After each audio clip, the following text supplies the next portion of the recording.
Entitled mother tries to borrow art supplies for younger sibling. I'm a 16-year-old male, and my younger brother, 14 years old, has been struggling with public school, so my parents have decided to switch him to homeschooling. I believe this is a positive decision since he has faced bullying at school, and homeschooling will give him a break from that environment. However, I have a concern regarding my mother's approach to his art class. I'm an artist and often take commissions using physical mediums such as watercolors, oils, pastels, oil paints, and acrylics. I've invested a considerable amount of time and money into building up my art supplies, especially my watercolors, brushes, and other high quality materials. Some of these supplies were bought with my own hard-earned money from my job, while others were significant gifts on special occasions like Christmas and birthdays. My entitled mother refuses to buy art supplies specifically for my brother's homeschooling art class, insisting that he can just borrow mine. I've expressed my concerns, explaining that my brother might unintentionally damage my art supplies, and that he doesn't seem particularly passionate about art.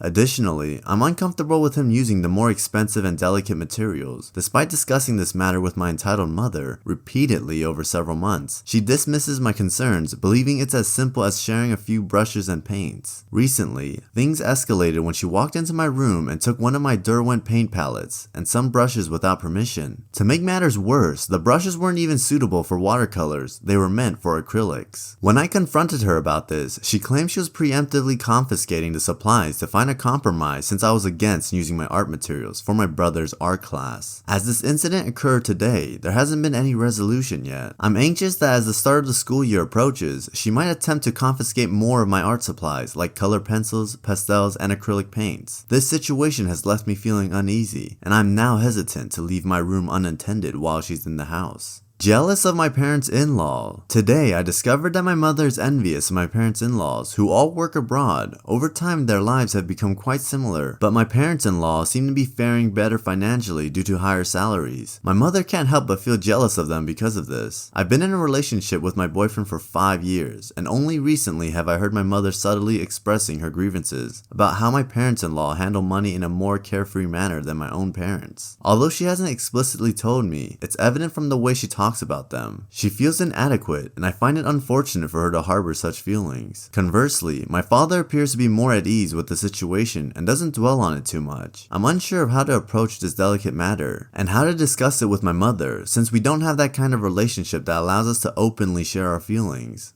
Guilt trips. I'm a 30-year-old married woman living in a different country with my husband. However, my mother consistently believes that I have an ongoing responsibility towards her and the family, insisting that I visit her every month or at least every few months. She calls me every day during my work hours, but I don't always pick up as I find it challenging to engage in conversations with her. During the time I lived with her, she used to guilt trip me and unload her frustrations and negative emotions on me, which unfortunately continues even now. There was no room for fun, friends, hobbies, or any leisure activities in her eyes. Life was all about study and work. This upbringing caused me to develop two versions of myself, one that presented as the perfect daughter and the other that could enjoy life and have fun. I only shared the perfect girl version with my mom to avoid being bothered and spent most of my days outside the house. I even bought meals from outside to avoid complaints about her having to cook and clean for us. Whenever I suggested anything to improve the family situation, she dismissed my ideas, claiming that it wasn't my household and that I could do whatever I wanted after marriage. Our relationship never fostered friendship or bonding, and every time I visited them, I feel overwhelmed by toxicity and negativity. She doesn't appreciate my husband joining our calls and frequently badmouths him and his family. It's as if I have to present a certain version of myself to feel accepted in my married life. Notably, my parents were instrumental in introducing me to my husband, and they pressured me to get married, but now that I am focused on building my own life, I don't understand why she has this negative view again. Moreover, she only visited me after a year and a half, seemingly because of what others might say rather than genuinely caring about seeing me. The situation is emotionally draining, and I struggle to maintain a healthy relationship with her given the toxic dynamics and lack of acceptance toward my husband and his family.